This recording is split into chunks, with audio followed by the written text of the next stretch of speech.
हरियाणा के मुख्यमंत्री मनोहर लाल ने प्रदेश में बेरोजगारी के मुद्दे पर कहा है कि प्रदेश में करीब 6% बेरोजगारी होगी।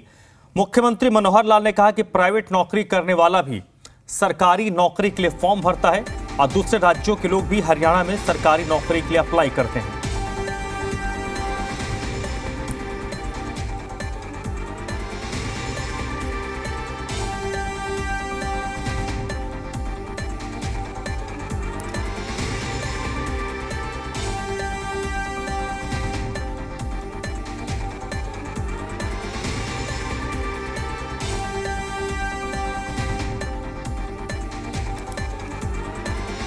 हरियाणा में बेरोजगारी के मुद्दे को लेकर मुख्यमंत्री मनोहर लाल ने कहा है कि जो आंकड़े सीएमआई की तरफ से बताए जाते हैं वो आंकड़े सही नहीं हैं और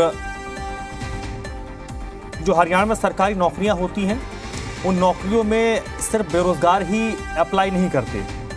उन नौकरियों में जो प्राइवेट नौकरी करते हैं वैसे अभ्यर्थी भी परीक्षा में बैठते हैं, वो भी अभ्यर्थी होते हैं। दूसरी तरफ सरकारी नौकरियों में बाहरी राज्यों के भी युवा अप्लाई करते हैं और कुल मिलाकर उन्होंने कहा कि जो बेरोजगारी का दर है वो 6% के आसपास है।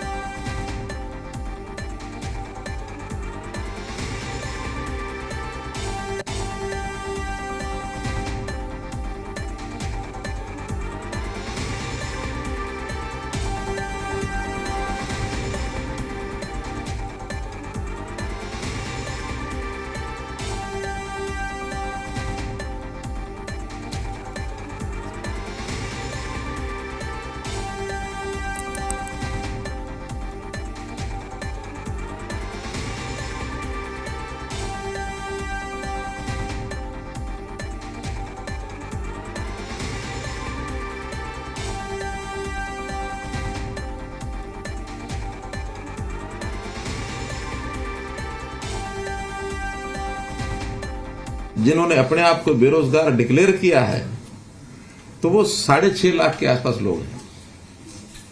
अब आप कहेंगे कि जब फॉर्म भराए जाते हैं ज्यादा भरते हैं, वो इसलिए भरते हैं कि हर आदमी अपने एक छोटे काम में तो लगा ही रहता है, लेकिन बाद में उसको लगता है कि मैं पढ़ा लिखा हूं, मुझे सरकारी नौकरी मिलनी चाहिए। प्राइवेट नौकरी करने वाले भी सरकारी नौकरी के लिए इच्छा करते हैं, लालयित रहते हैं।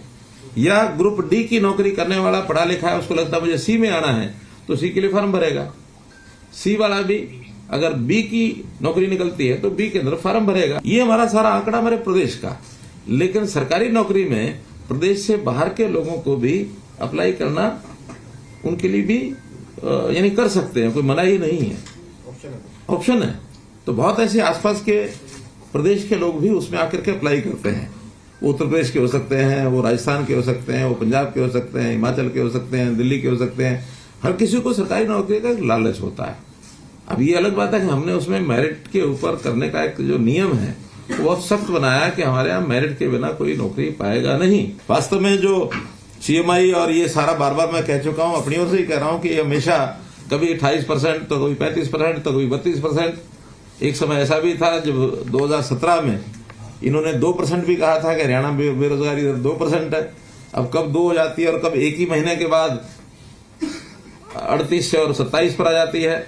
अब 6.5 लाख आप 18 साल और 60 साल के बीच की संख्या का अगर प्रतिशत निकालेंगे तो ये लगभग 6% बैठेगा, क्योंकि 1.25 करोड़ आबादी होती है। और अगर इसको 2.5 करोड़ से हिसाब से निकालेंगे, 2.25 करोड़ के हिसाब से, तो 2.5% हो जाएगा, कम हो जाएगी परसेंटेज। लेकिन हम वास्तव में चाहते हैं कि 18 से 60 के बीच में ही निकाली जाए, क्योंकि जो वर्किंग एज ग्रुप जो होता है वो 18 से 60 ही होता है। तो 18 से 60 के बीच में अगर करेंगे तो ये लगभग 6% के आसपास। हरियाणा 2014 में कांग्रेस के समय में प्रति व्यक्ति आय, प्रति व्यक्ति निवेश में नंबर 1 था पूरे देश में। आज बेरोजगारी में नंबर 1 हो गया है, 37.4 सीएमआई की